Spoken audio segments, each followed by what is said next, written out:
Kung buhay siguro ang tatay ko, they they are they are celebrating their 55th anniversary today. Pero kinuha na ng Panginoon ang father ko 11 years ago. And so, sabi ko kay mama, hindi na ako mag-greet sa'yo kasi wala ka namang kasama na. But I love my mother, and what I thank the Lord for my mother, she was the instrument that God used to bring me to the saving knowledge of the Lord Jesus Christ. At the age of 10, my mother has shared with me the gospel, and so I came to put my trust in Jesus. Ngayong araw, ngayong umaga, we will start a series again that would last for one whole year. What we would be looking at for this year 2026 are 12 words that begin with the letter R. Yan yung magiging keywords natin. Every month, iba-iba yung keyword natin.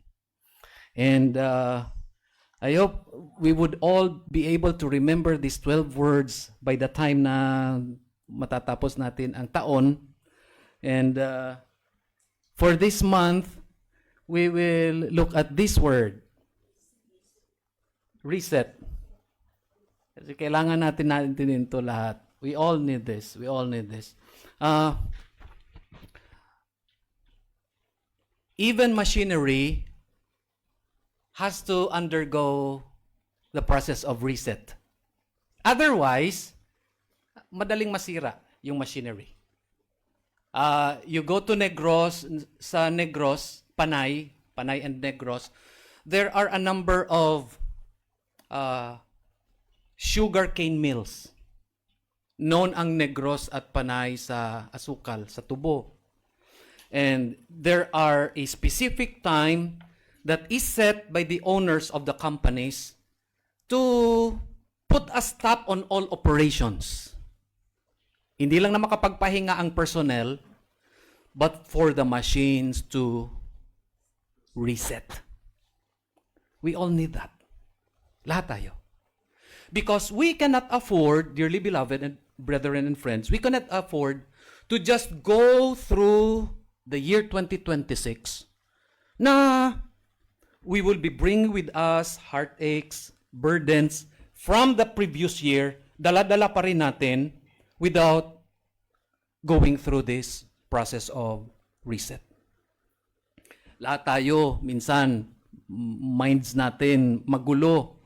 We cannot afford to bring this magulong mind into 2026. Otherwise, this would affect us.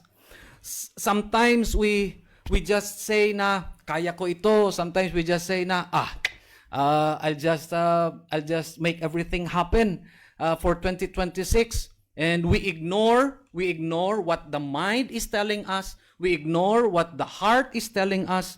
We ignore what our physical body is telling us, and we find out later to much effect to our lives na we should have done a time for reset.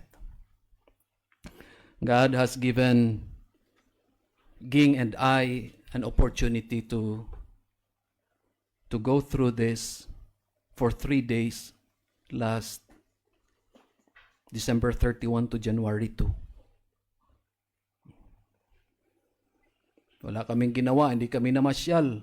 Nagkulong kami sa kwarto. We just go out to eat. We spend time in prayer and reading God's word and planning and prayer and evaluating and assessing, and we were able to do this. The title of our study for this morning, dearly beloved, is The God of New Beginnings. All of us need new beginnings. But I hope you will understand that for this study this morning, we will not learn how to have new beginnings. We would not learn why is it important to have a new beginning. Let us start with God. Because this is the secret for a successful, fruitful, productive, lasting new beginning. Alisin mo ang Diyos, then any new beginning that you want to possess, that you want to go through, would only be short-lived if you would take away God from it. And so let's begin with God, the God of new beginnings, from John chapter 8, verses 1 to 11. Let's pray first. Dear God, we commit to you our time with your word. Father, we come to you today, and we ask you to help us to be honest with ourselves.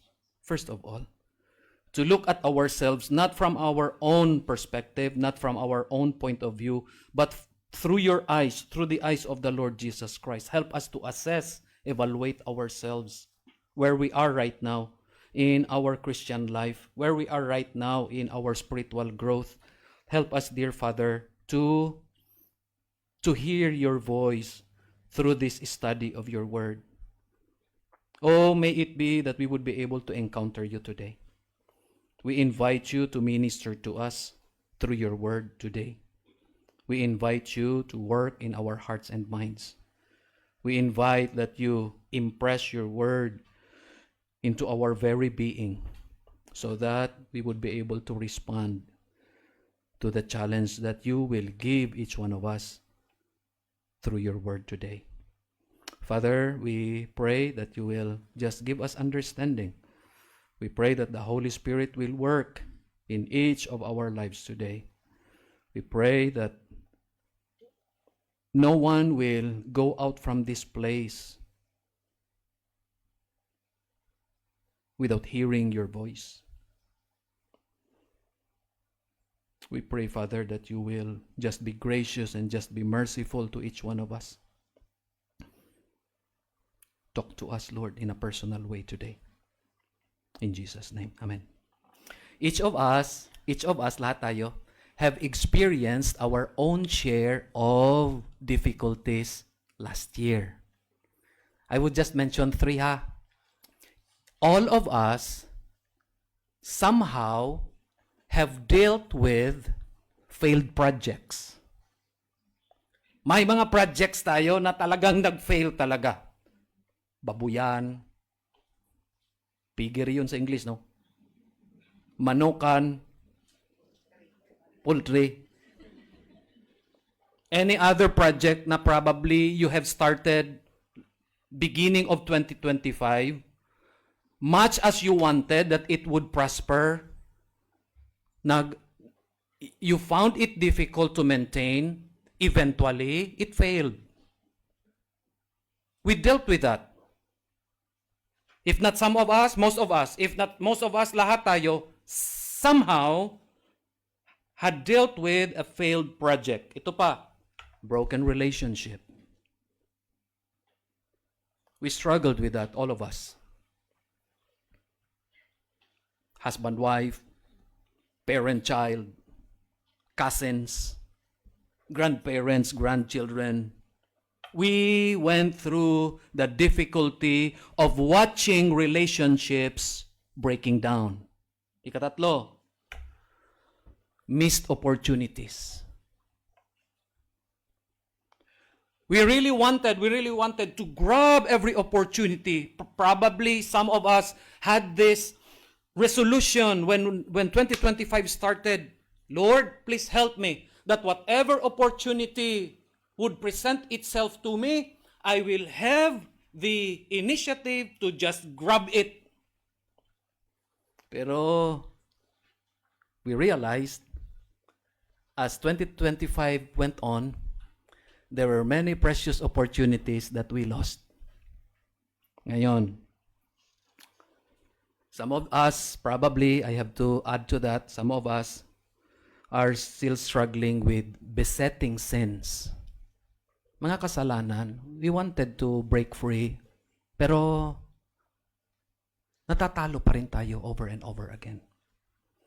We all have done things that we wished we could have done differently, or we would do differently if God will give us another chance, if God will give us another opportunity.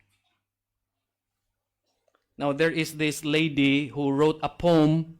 The name of this lady was Louise Fletcher Tarkington.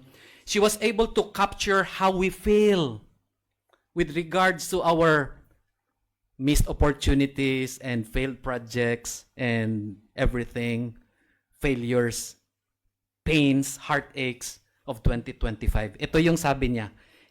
Let's read this together. Ano? Very beautiful poem. Sabi niya, go. I wish that there was some wonderful place called the land of beginning again, where all our mistakes and all our heartaches and all of our poor selfish grief could be dropped like a shabby old coat at the door and never put on again. Beautiful verse, beautiful poem. Sabi ni Miss Tarkington, sana yung failures natin last year, parang sweater, parang jacket lang. That we would be able to take off sa pintuan. So that as we enter into another year, hindi na kailangan nating isuot ulit. How we wish that could happen. Pero alam nyo, as we look at ourselves and as we look back at our lives noong 2025, there were instances that we isinuot natin ulit yung mga old coats natin. Old coats of heartaches, old coats of failures, old coats of disappointments. Iniwan na sana natin sa pinto. Pagpasok natin, binalikan pa natin, sinuot natin ulit. That happens, and it has happened to us. Dearly beloved, as we look forward to the new year, we feel it is time to start over. Yan ang ating sentiment. We feel that we need to clean our records. Yung may listahan tayo ng mga failures natin, we want to erase everything in that record. And we want to start all over again. We want to step out in a new direction. We hope that this year will be completely better than the year before. Dearly beloved, in the Bible, in the Word of God, God has revealed several instances of new beginnings. Let me give you 3. Number 1, after God destroyed the whole earth through a flood, after He saved Noah and his family, He put something in the clouds to symbolize a new beginning. Alam nyo? Rainbow. Sabi ng Diyos, I will not destroy earth again with a flood. That rainbow signifies a new beginning. The second instance of a new beginning was when Joshua led the people of Israel to cross the Jordan River. After many years of being in bondage in Egypt, God, through the leadership of Moses, brought His people out of Egypt around the wilderness for 40 years until the people were ready. And finally, when they were ready, as they were standing on the banks of the Jordan River, ito ang sabi ni Joshua sa kanila, you have never passed this way before. As they were standing there, ready to cross the river and claim the promised land, sabi ni Joshua sa kanila, this is new to you. You have never crossed this way. You have never passed this way before. That is a new beginning. Probably another example of a new beginning can be seen in the life of Peter. After Peter denied the Lord Jesus Christ 3 times, he felt so ashamed of himself or with himself that he decided to return to fishing. You see that in John chapter 21. But Jesus went to the shore para lang ma-encounter niya si Peter. And as a symbol of a new beginning, Jesus gave Peter a new assignment. Alam niyo kung ano sabi ni Jesus kay Peter? Feed my sheep, feed my lambs. That is another proof of a new beginning. In our story today, there is a woman in need of a new beginning. Masalimot ang buhay ng babaeng ito. Very, very miserable life this woman led. She was at the end of her rope, and she really needed a new beginning. She really needed to have a reset of her life. May I propose to you this morning as we study this word, this year can be different for you and for me, because the God we follow and serve is the God of new beginnings. If you will just trust God to help you, to guide you, this year will be a different year. This year will be a better year than last year, because we have a God of new beginnings. I have 20 minutes or so. Okay. Let me share with you several observations from this passage.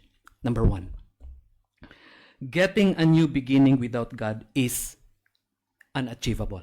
It is impossible. If you desire a new beginning for your life, but you do not include God in it, you will just be frustrated in your life. Because getting a new beginning without God is impossible or unachievable. John chapter 8 verse 3, I hope you will notice a word that was highlighted there. Sabi ng verse, the scribes and Pharisees brought unto him a woman taken in adultery. Now let me explain to you kung ano ang ibig sabihin ng word na taken. In the English language, may mga tenses tayo, yes? Past tense, present, future. Sa Greek, may isa pang tense in addition to that. Perfect tense. And the idea of the perfect tense is this. The effects of the act is continuous. Ibig sabihin, when John said, a woman taken in adultery, this woman was engaged continually in adultery. Hindi lang ito isang beses lang. It went on and on and on and on. In the previous chapter, chapter 7, Jesus was declaring that if anyone is thirsty among you, let him drink of the waters that I offer. And as I realize ourselves, our need, alam natin ito eh. All of us are thirsty. Lahat tayo may uhaw. Do not believe the advertisement of a certain soft drink na sinasabi, quench your thirst. Hindi ko na i-mention kung anong soft drinks. Quench your thirst. As if na if you drink that product, it will satisfy your thirst. But alam ninyo, because of the high content of sugar, instead of satisfying your thirst, it produces more thirst actually. Now, in our lives, hindi lang naman soft drinks yung kinakauhawan natin eh. Would you agree? In all aspects of our lives, there are numerous things that we are thirsty for. But listen, it is only Jesus, it is only God who can give satisfaction. I try to imagine this woman jumping from one relation to the next, trying to satisfy her thirst for companionship and for love. Every time na papasok siya sa bagong relationship, hindi niya nahahanap. And so what she did, he moves on to the next relationship. Kaya nga tinawag dito, taken in adultery. And the word taken is in the perfect tense. It was ongoing. Ngayong buwan, probably iba yung kanyang lover. Next month, iba na naman yung kanyang karelasyon. Because ongoing ang thirst na ito. She wanted to change herself. She wanted to have a new beginning, but she always failed. Why? Because God was not in it.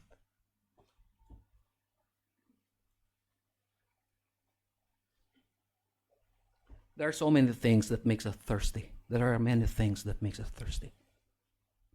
If we are not careful, these things can destroy us. If we will look for satisfaction for this kind of thirst on other things.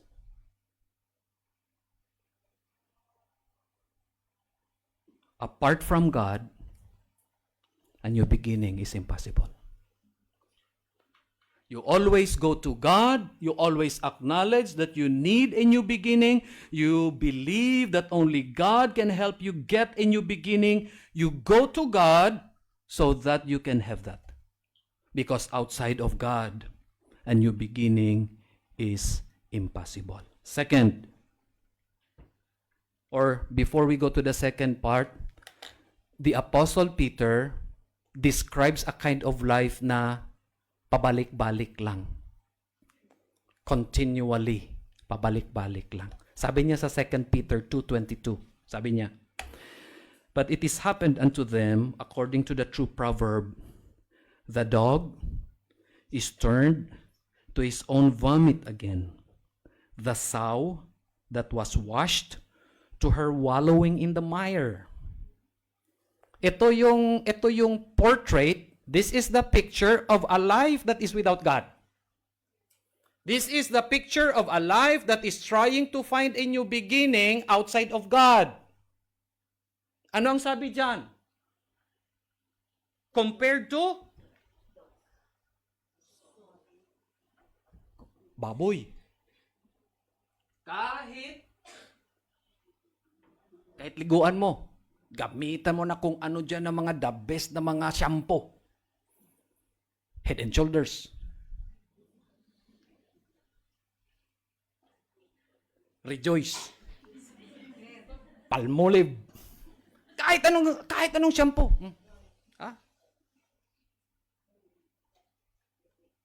Babalik at babalik pa rin. The sow that was washed will return to her wallowing in the mire. Another animal ang ginamit ni Peter, the dog. Pakainin mo ng kaldereta. Lahat ng mga pagkain na sarap mechado, pag ma-overfeed, kahit anong pigil mo, babalikan niya, babalikan. This happens to people trying to make a new beginning outside of God. Because it is impossible to have a new beginning outside of God. Number 2, a new beginning depends upon God and not on some person. In other words, do not put your faith, your confidence, your trust on people to give you a new beginning. In verse 3 again, the scribes and Pharisees were mentioned. These were religious leaders. Kinuha nila ang babae, they brought the woman to Jesus. Jesus was teaching very early in the morning in the temple grounds. Tapos na yung Feast of the Tabernacle, pauwi naman yung mga tao. But Jesus wanted to grab the opportunity that for the last time, before the people would return home, maturuan pa rin niya sila. And so, as he was teaching, the scribes and Pharisees came with this woman. At ito ang sabi ng mga religious leaders kay Jesus. The law teaches that something must be done. This woman was taken in adultery. Inuutos ng law na batuhin siya hanggang mamatay. Verse 4, verse 5. What sayest thou? Yun ang tanong ng religious leaders. What can you say about this? The religious leaders have placed Jesus on a quandary. Inilagay nila siya, they thought, sa alanganin. Kasi kapag sumagot si Jesus, the woman needs to be stoned to death, then Jesus is violating the Roman law. Kasi hindi pwede Hudyo ang mag-decide ng kamatayan ng tao. During the time of Jesus, it was already the Roman Empire that should decide who lives, who dies. And so if Jesus decides na patayin siya, batuhin siya, he would violate the Roman law. However, if Jesus decides, let her free, Jesus violates the Mosaic law. Kasi very clearly in Leviticus, inutos talaga that if a person is guilty of adultery, he or she must be stoned to death. Ngayon, these religious leaders, supposedly, sana tulungan nila ang babae. Dinala nila ang babae kay Jesus para ipapatay. And this is the thought, dearly beloved. If we depend upon someone other than God, you will never get a new beginning. Because more often, ipapahamak ka kung tao lang ang titiwalaan mo to give you a new beginning. You can see this through the lens of all aspects of your life.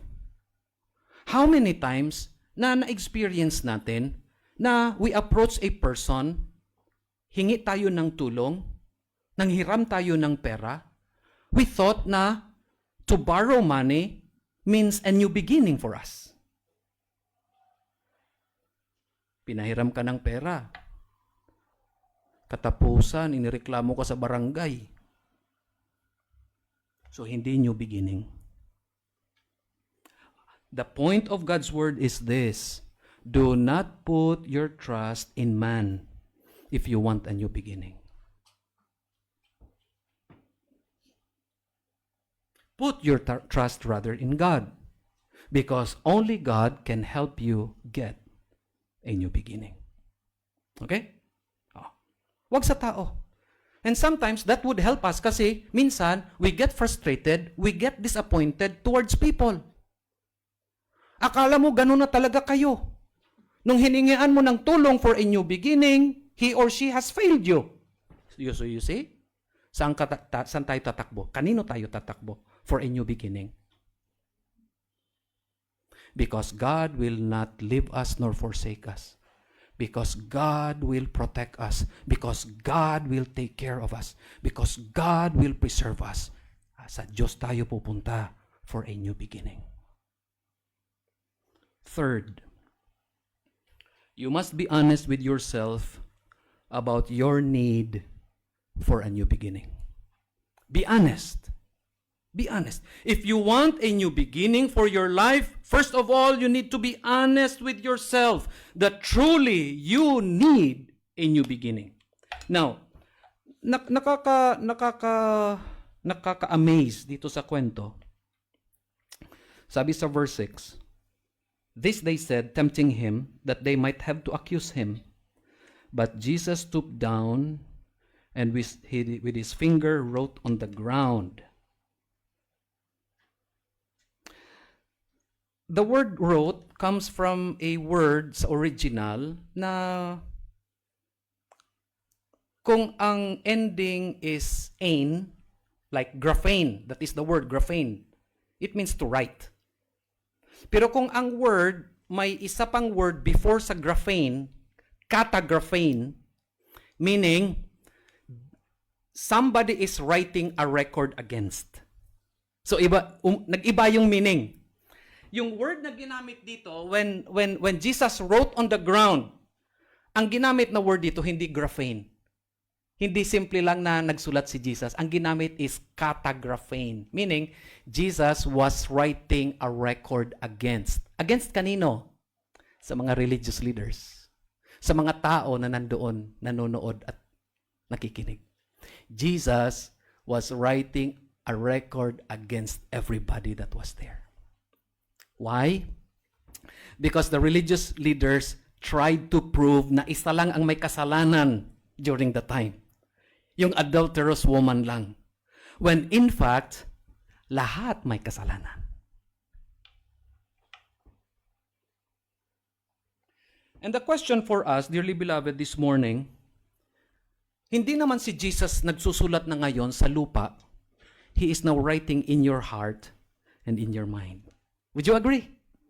Every time you read God's word, every time you listen to the preaching of God's word, God is writing things in your heart and mind.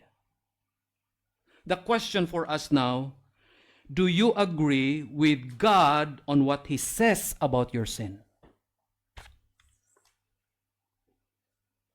Probably last year, 2025, God has been calling your attention to a particular sin that you have been committing, that has become a besetting sin for you. Paulit-ulit na lang, binabalik-balikan mo pa rin. Alam mo na mali, hiningian mo ng sorry, pero because you have not truly repented, hindi mo tinalikuran, binabalik-balikan mo pa rin. And this kind of sin, God has already pinpointed this to you. God has already called your attention into it. Pero you don't agree. You don't agree. Every time na may binabasa ka na salita ng Diyos, at first you feel the rebuke coming from the Word of God and coming from the Holy Spirit, but you ignore it. Alam mo mali. But because you had been stubborn and disobedient, little by little, your conscience has already become seared. Alam mo yon? Manhid na ang konsyensya mo. You don't feel anymore. You don't feel anymore. Akala mo tama, hindi pala. God has been calling your attention to deal with that kind of sin. You don't. And so the question is, do you agree with God on what He says about your sin? Lahat tayo may kasalanan. May kasalanan ako. I have committed a mistake. I have committed a failure. I have committed a sin a few days back. Pero ang tanong, have I agreed with God on the sin that I have committed? Yes, I have. I went to people. I asked for forgiveness. Alam ko mali ako. But how about us? How about us? God has been dealing with you. God has been bringing your attention to this particular sin.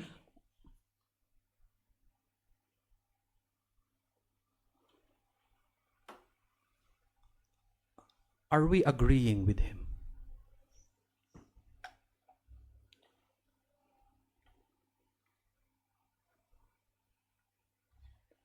After Jesus wrote on the ground, ito yung naging response ng mga religious leaders.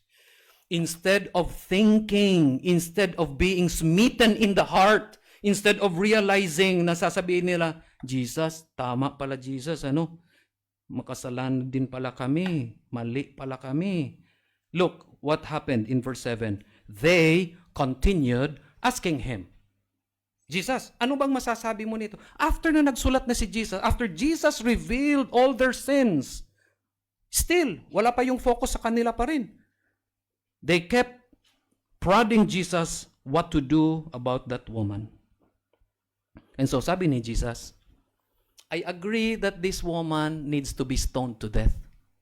I agree na ang babaeng ito makasalanan, nagkasala talaga ito, and she deserves death. Pero sabi niya, let's do it the proper way. Sabi ni Jesus, let's do it the proper way. Sino ang gagawa ng unang pagbato? Tama, no? Proper way, no? Kasi ang ibig sabihin niyan, ang dapat maunang magbato, ang walang kasalanan. Now, this is also part of the honesty that God wants from us. Jesus knows that no person is without sin. Jesus knows that all of us need a new beginning in all areas of our lives. And so if you are here this morning, let God talk to you in a personal way. Let God open your heart to reveal to you ano ang diferensya ng puso at buhay mo. Please don't think na exempted ako doon. We've been doing that for 3 days nung nakaraang araw. We need a new beginning in all areas. And for this year, this is what God has prompted me to do with His grace in this church, to lead you forward and upward to a life that is sanctified.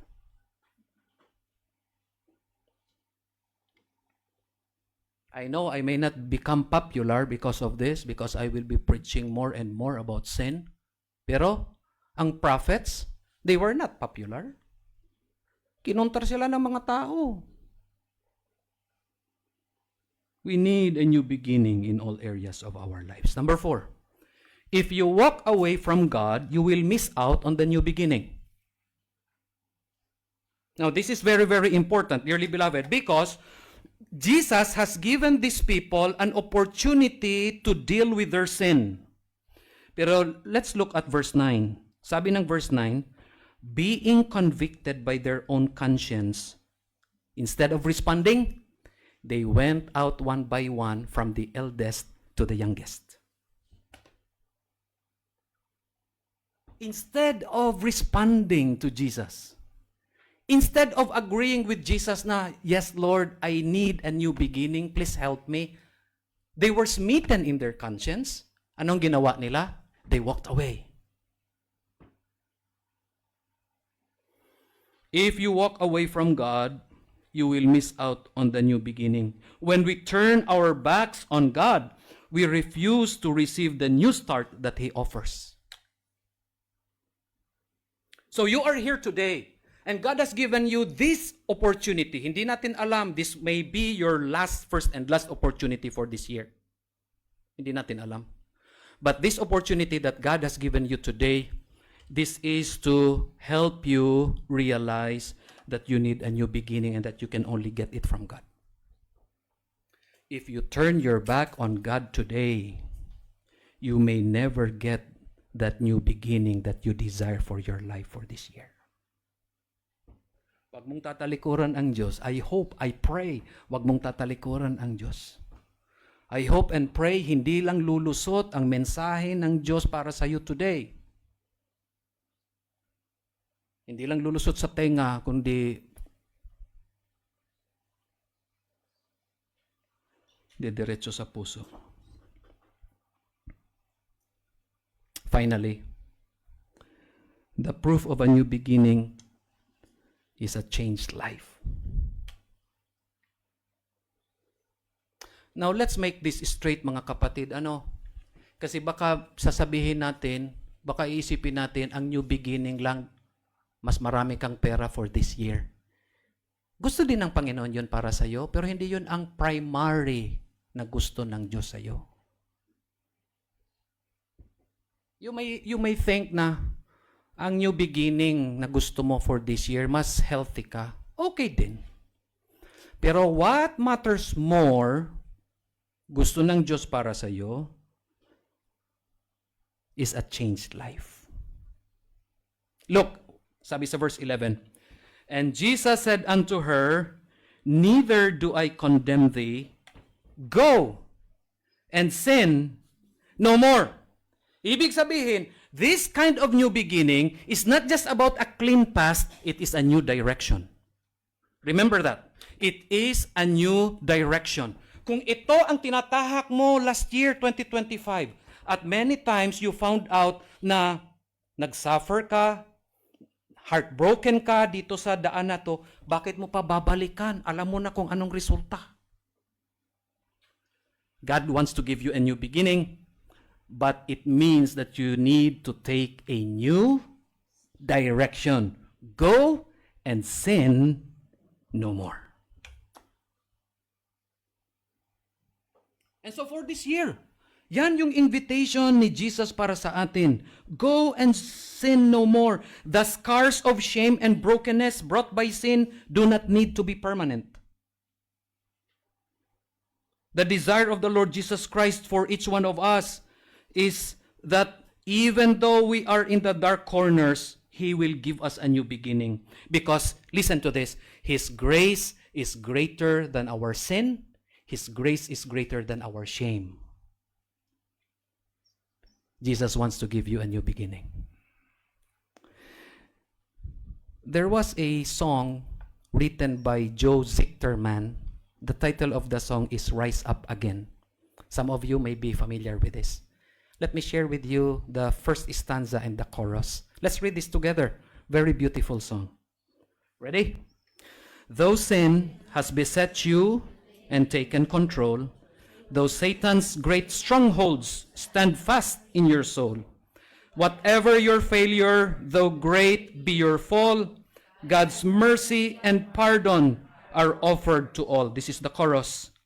Rise up again, take back the ground, turn from your sin, and let grace abound. Press toward the prize, the victory you will win. Forget things behind you and rise up again. May this be our prayer for this year, dearly beloved. A new beginning is possible with God, but you need to trust Him. Our Father, we thank you for your word today. We realize the importance of having a reset in our lives for this year. We realize that all of us need a new beginning. And we thank you for this passage. We thank you for this study of your word, reminding us, assuring us that in God we can have a new beginning. We can step away from all the failures and heartaches and disappointments and frustrations of 2025, and we can walk forward to a victorious, fruitful 2026. A year of new beginnings, a life of new beginnings. But we need to start with you. We need to acknowledge you in our lives. And so we pray that this morning we would be able to hear the voice, your voice, speaking to us.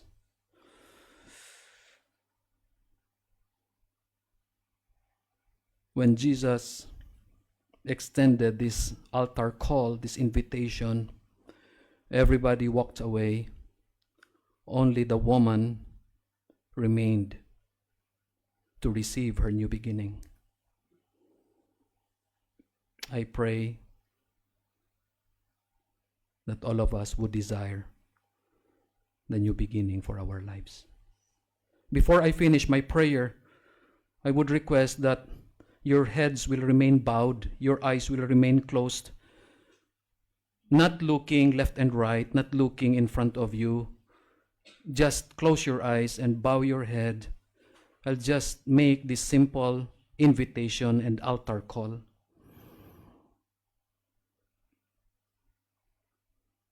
If you heard God's word, God's voice today, this morning, telling you that you need a new beginning, how would you respond? God has called your attention to do something about a particular thing in your life. How would you respond? I hope and pray that you would not let this opportunity pass by without you responding to His altar call. And so if this morning you have felt, you have heard God talking to you in a personal way, reminding you that you need a new beginning for 2026, would you please stand up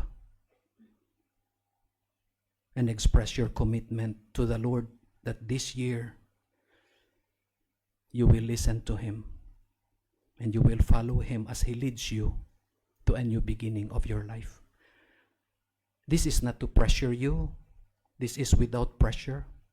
But if you feel that God is talking to you, would you quietly stand up to just signify your need for a new beginning and that you trust God to bring you through this year so that you could experience your new beginning? Praise God. Praise the Lord. Praise the Lord. I will not be long. I will not be long. I will not extend this for a longer time. Just stand up quietly. This is between you and God. You are just responding to His invitation. This is just between you and God. No pressure. But if you are sure that God is telling you that you need a new beginning, stand up and express your commitment to the Lord. One last call before I pray. One last call. Father, thank you for your word. Thank you for talking to us in a special way. Thank you, Lord, that you have penetrated, you have broken through our hearts, our minds, our lives, so that this morning we came to realize our need for a new beginning. Dear God, give us victory for this year. Give us times of triumph so that we would be able to rejoice always and to celebrate always every victory that you give us. Victory over sin, victory over ourselves, victory over the world, over every temptation, victory over Satan. Dear God, help us. Bless these lives represented by these people who stood up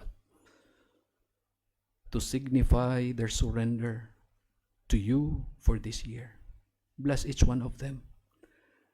The journey of faith will never be easy for these people this year. Satan will try them. Satan will tempt them. Satan will test them. Oh God, strengthen the resolve. Strengthen their commitment to you. In times when they get discouraged, in times when they are feeling down, remind them of their commitment to you. Strengthen them, dear God, and bless them. There may be some who have uttered the prayer, but they felt ashamed to stand up. Lord, you know their hearts. We pray that even though they are sitting down, they would experience your blessing. They would experience your assurance that you love them, that you care for them, and that you have promised victory for them for this year. Oh, bless each one of us, dear God. We claim victory. We claim victory for ourselves, for your church, for the testimony, Christian testimony of the brethren here at CBBIMC. We claim victory even for our visitors. They have been with us for so long now, and they also have struggles. We pray, Father, that you also bless them.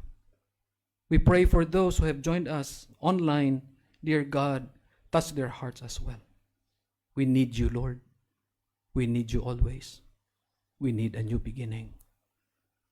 Bring us through this new beginning for this year. In Jesus' name. Amen. You can